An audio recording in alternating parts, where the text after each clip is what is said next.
Kilka kolejnych miesięcy za nami i choć wciąż nic nie wskazuje na to, aby prace nad remake'iem chyliły się ku końcowi, twórcy regularnie o sobie przypominają, publikując kolejne nowości z powstającej gry. Czas więc, aby podsumować i przeanalizować sobie wszystko, co wydarzyło się w ostatnim czasie. Serdecznie zapraszam. 23 grudnia ubiegłego roku THQ Nordic na swoim kanale opublikowało materiał z życzeniami świątecznymi dla fanów i małym prezentem w postaci screenshota przedstawiającego stary obóz. Całość natomiast okraszona została jedną z nowych aranżacji oryginalnego soundtracku w wykonaniu Kaja Rosenkrantza.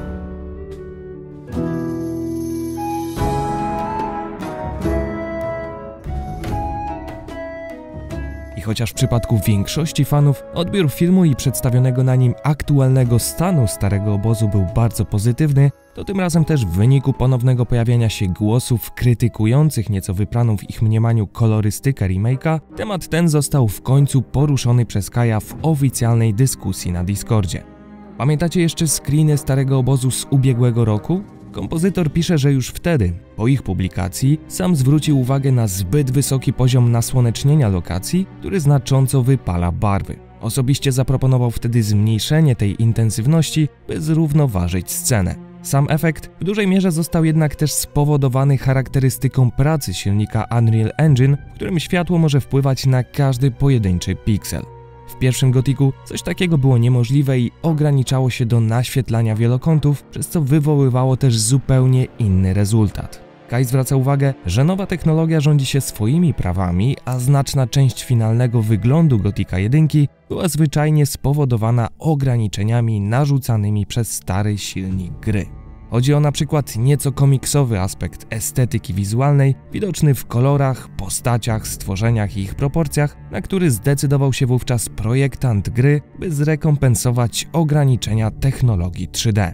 Dzisiaj, w zupełnie innych już czasach, gdy rzeczy tego typu nie stanowią przeszkód, twórcy paradoksalnie starają się odtworzyć tamten efekt, choć jak zauważa Kai, nie bardzo pasuje to do nowego stylu wizualnego gry. Niemniej jednak sama kwestia barw to dla niego temat już właściwie zamknięty, ewentualnie z miejscami na drobne poprawki i jedyny duży problem, który tu widzi, to sami gracze, którzy będą po prostu musieli zaakceptować nieco zmienione kolory. 13 stycznia twórcy wystosowali do społeczności Gothica na Discordzie zapytanie o to, jakie gadżety z gry chcieliby zobaczyć przy okazji premiery remake'a. Utworzony został w tym celu cały osobny kanał, który został szybko zasypany propozycjami, by przygotować np. pluszowego śniącego, replikę Uriziela, figurki bohaterów, kubki, naszyjniki czy nawet klocki Lego. Ile z tego zostanie wzięte pod uwagę nie wiadomo, ale sam fakt, że twórcy zrobili takie małe badanie rynkowe, a wśród odpowiedzi bardzo mało było standardowych pomysłów na gadżety, daje nadzieję na chociaż jedną oryginalną i ciekawą rzecz, która pojawi się później w sprzedaży. Wspominam zaś o tym, ponieważ naprawdę mam wrażenie, że posiadając prawa do marki Gothic, dałoby się przygotować kilka nieco ciekawszych produktów dla fanów, niż te, które obecnie są dostępne na oficjalnym sklepie. Przeskakujemy do 27 stycznia i kolejnego odświeżonego potwora ze starej gry, którym tym razem jest kretoszczur. Potwór został bardzo pozytywnie przyjęty przez całą społeczność i gdzieniegdzie tylko pojawiały się komentarze sugerujące, aby zwiększyć trochę natężenie różowego koloru skóry stwora, tak jak to miało miejsce w oryginale. Co ciekawe, nie tylko u nas w kraju została zwrócona na to uwaga, bo na przykład niemiecki youtuber Lord Papnatz w swoim materiale podsumowującym aktualne newsy również o tym wspomniał. Końcem lutego serwis TechRadar opublikował dosyć obszerny wywiad z Reinhardem Policzem. Ponieważ jednak kierownik studia pracującego nad remake'iem bardzo ostrożnie dzielił się w nim jakimikolwiek nieznanymi jeszcze newsami, najlepiej będzie, jeśli poznacie po prostu jego skróconą wersję, która przekaże główny wydźwięk jego słów. Przede wszystkim dowiedzieć się mogliśmy, że podstawowym celem twórców jest przekonanie dotychczasowych fanów, że Gothic Remake oferuje tak dużo, że opłaca się w niego zagrać. Co więcej, wszystko co w kolonii funkcjonowało dobrze pozostanie w praktycznie niezmienionej formie, a przykładem jest chociażby system dystrybuowania punktów nauki za każdy zdobyty poziom, który uznano za wystarczająco przemyślany, by w niego już nie ingerować. Nie inaczej zresztą będzie z systemem walki, który ma trzymać się zasad znanych z oryginału i polegać bardziej na łączeniu ciosów niż bezmyślnym klikaniu. Koncepcja w dalszym ciągu więc pozostaje niezmienna i zakłada raczej szlifowanie i poprawki głównego szkieletu Gotika, a dopiero tam, gdzie to konieczne, wprowadzanie zmian. Przebudowaniu ulegnie więc przykładowo system sztucznej inteligencji. Policze uważa, że choć w jego opinii Gothic był pionierem, jeśli chodzi o stworzenie symulacji żyjącego świata, tak zaimplementowanie rutyn i zachowań postaci w sposób naśladujący pierwowzór w dzisiejszych czasach nie miałoby najmniejszego sensu. Oczywiście to wciąż bardzo ważne, aby świat działał możliwie podobnie do oryginału, jego osobistym celem jest jednak uwzględnić przy tym dzisiejsze standardy. Co to będzie oznaczać dla nas? Myślę, że po prostu większą naturalność i nieprzewidywalność w funkcjonowaniu wszystkich żyjących istot i zwyczajnie nadaniu kolonii jeszcze większego realizmu. W ramach ciekawostki o samym AI wspomniał zaś na koniec, że twarze postaci niezależnych powstają właśnie w wykorzystujących sztuczną inteligencję kreatorach, które bardzo mocno przyspieszają cały proces produkcji. Jest to wiadomość dobra i dla nas, i dla twórców. Narzędzia takie jak chociażby MetaHuman pozwalają zamienić dni czy całe tygodnie pracy tradycyjnego modelowania postaci w kilka godzin, oferując przy tym niezwykle wysoką jakość i szczegółowość. Skraca to więc czas powstawania samej gry, zapewniając ciągle jej odpowiednio wysoki poziom. Jak na razie więc wydaje się to wszystko zmierzać w dobrą stronę, a sama gra ma zadowalać w pierwszej kolejności starych fanów, traktując zdobycie sympatii u innych, nieznających tytułu graczy jako dodatkowy, niezamierzony sukces. I jest to dosłowna parafraza wypowiedzi Reinholda. Tak przy okazji też polecam wam serwis Gothic Up, który zawsze na bieżąco informuje o wszelkich nowościach z całego świata Gotika, Rizena oraz Alexa, a wywiady takie jak ten właśnie publikuje przetłumaczone już na język polski. Kolejna data na kalendarzu to 24 luty. Światu zostaje bowiem wtedy zaprezentowana ta oto harpia, która również, tak jak Kretoszczur, miała dosyć ciepłe przyjęcie ze strony całej społeczności. Z takich ciekawostek na jej temat to widać na przykład, że nowy stwór ma zdecydowanie więcej cech potwora niż oryginał, ponieważ te stare harpie ewidentnie bardziej były inspirowane ludzkim wyglądem.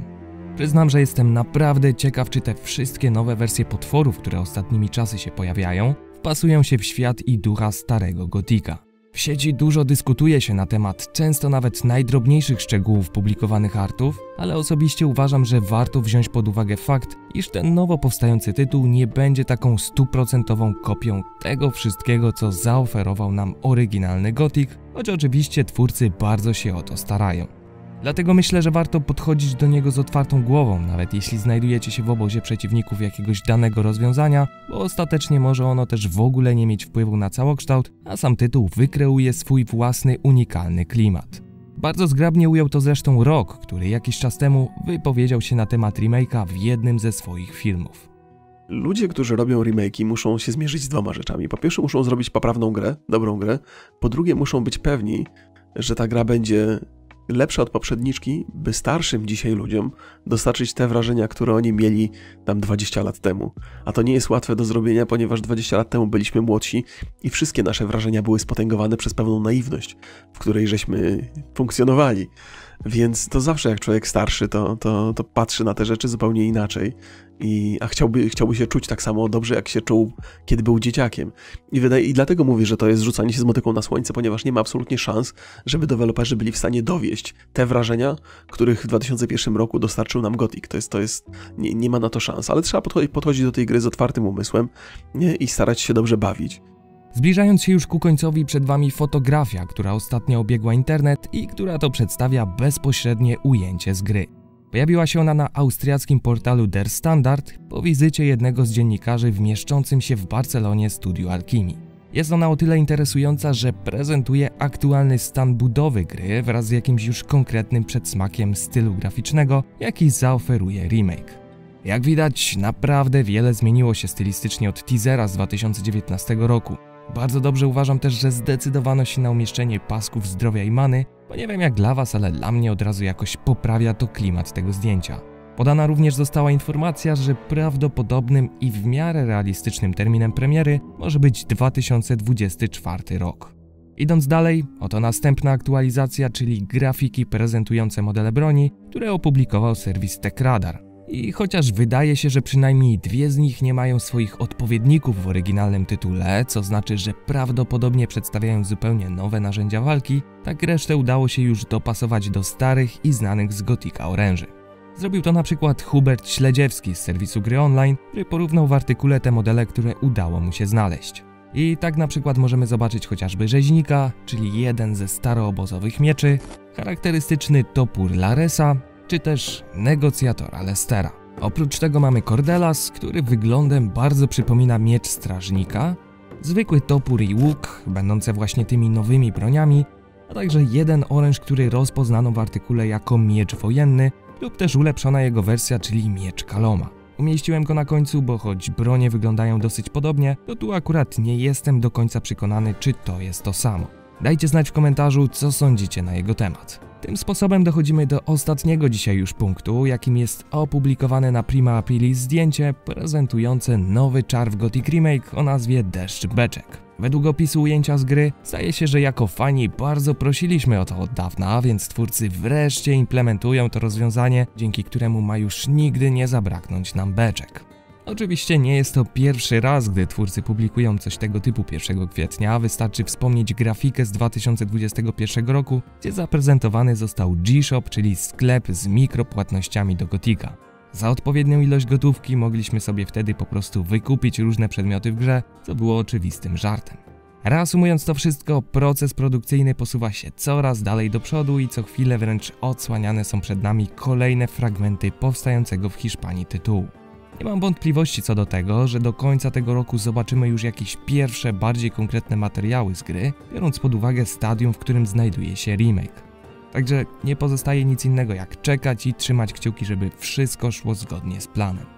Jeśli ten odcinek Wam się przydał i zaoszczędził Wam czasu zbierając wszystkie najważniejsze wiadomości, zostawcie kciuk w górę dla algorytmu YouTube'a. Będzie mi też bardzo miło, jeśli zdecydujecie się zasubskrybować kanał.